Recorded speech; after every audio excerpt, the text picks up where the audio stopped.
विरोधात आणि सातत्यानं नरेंद्र मोदीजी खोटं बोलतात आहे. प्रधानमंत्र्यांच्या खुर्चीवर बसून सुद्धा ते सातत्यानं खोटं बोलतात आहे. परवा एका टीव्हीला इंटरव्ह्यू दिला पाहिजे, आणि जास्त लोक सांगतो कुंडलजी त्यांनी एका टीव्हीला इंटरव्ह्यू देताना सांगितलं की गेल्या 10 वर्षामध्ये या देशातली महागाई रोखण्यामध्ये मला यश आलं. काय बोलले ते? या देशातली महागाई रोखण्यामध्ये मला यश आलं.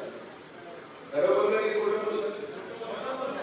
तुम्ही सांगा बघितली, खरं बोललं की खोटं बोललं? म्हणजे प्रधानमंत्री पदावर असलेला माणूस या पद्धतीने खोटं बोलू शकतो? 10 वर्षामध्ये आबाळाने आबाळाच्या पार महागाई होऊन गेली, सर्वसामान्य लोकांचं जन्म बसली गेले. आणि जरी नरेंद्र मोदी टीव्हीला इंटरव्ह्यू देताना सांगतात की आम्ही महागाई रोखण्यामध्ये यशस्वी झालो, शेतकऱ्यांचं जीवन उद्ध्वस्त करून टाकलं, तरुणांच्या 6 पिढ्या बर्बाद केल्या. तरी त्यांना काही नाही. आपल्या सोलापूरला आले की त्यांनी, महाराष्ट्रात आले की हिंदू मुसलमान हे जात ते जात या पद्धतीची व्यवस्था निर्माण करणे. माणूस कारण की आपल्याला जे काही आपला धर्म शिकवतो तो धर्म आपल्याला माणूस शिकवतो. आपल्याला धर्म कधीच आपल्याला कोणाचा द्वेष करायला शिकवत नाही, पण स्वतःला हिंदूचे ठेकेदार समजणारी लोक जेव्हा माणसामध्ये जातात, माणसं तोडण्याचे काम करतात, परिवाराला तोडण्याचं काम करतात, तो हिंदू धर्म नाही. हिंदू धर्माच्या बद्दलचं बोलण्याचा अधिकार सुद्धा भाजपला नाही. पण ज्या पद्धतीने खोटं बोलायचं, रेटून बोलायचं, ही परिस्थिती निर्माण झाली. आणि म्हणून महादेव कुटुंबी सारखे मी अनेक लोकांना मी पाहिलं, स्वतःसाठी श्रीमंत होणारी लोक पण पाहिली, श्रीमंतीची ओढ लागणारी लोक पाहिली, दुसऱ्याचे गळे कापून पैसा गोळा करणारी लोक पाहिली. पण ज्या समाजाने मला मोठं केलं, ज्या समाजामध्ये माझा जन्म झाला, तिथलं कर्ज, त्या समाजाचं कर्ज फेडणे हे माझं दायित्व आहे. आणि जसं आईवडिलाचं ऋण फेडण्याची प्रत्येकाची जी जबाबदारी असते, त्याप्रमाणे महादेव कुटुंबीची आपल्या पैशातून आपल्या समाजातल्या परिसरातल्या लोकांच्या मुलामुलींना शिकवण्याची व्यवस्था करतात, आपल्या समाजाला मुख्य प्रवाह करण्याचं काम करतात. असा दान पूर्ण करणारा व्यक्ती कमी वयात, आता वयच किती आहे त्यांचं, या कमी वयामध्ये माझ्या कुटुंबींनी ज्या पद्धतीचा उच्चार आपल्या मेहनतीच्या पैशानं, कोणाचे गळे कापून नाही, अदानीला जसे गळे कापून त्या नरेंद्र मोदीने त्याला पैसे दिले,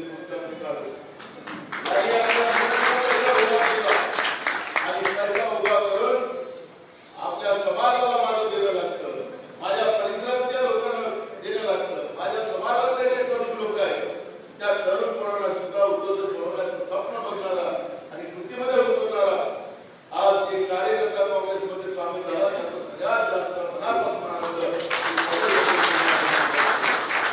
आणि म्हणून मी महादेवजी, आपण जे काही अपेक्षा व्यक्त केल्या त्या अपेक्षेमध्ये कुठेही आम्ही कमी पडणार नाही, हा विश्वास तुम्हाला देतो.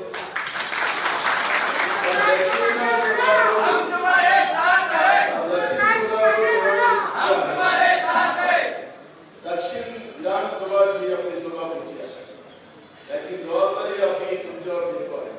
तुमच्या अनेक सोबत्यांना देतो. मला त्या ठिकाणी कमीत कमी 60 ते 70 हजाराचं मताधिक्य रणनीतीला मिळालंच पाहिजे.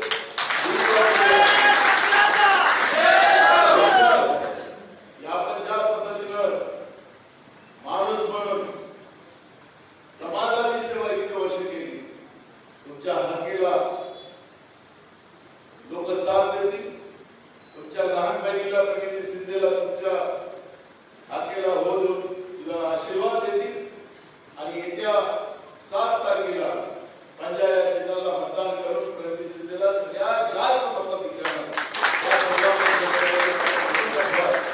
अपेक्षा मी या ठिकाणी व्यक्त करतो. कार्यक्रम खूप आहे, त्याच्यामुळे जास्त वेळ न घेता आता पत्रकार परिषद सुद्धा आहे, त्यामुळे मी आपला पुन्हा सगळ्यांचं मनापासून स्वागत करतो. सेवा संघटनेचे सगळे पदाधिकारी जे आहेत त्यांचे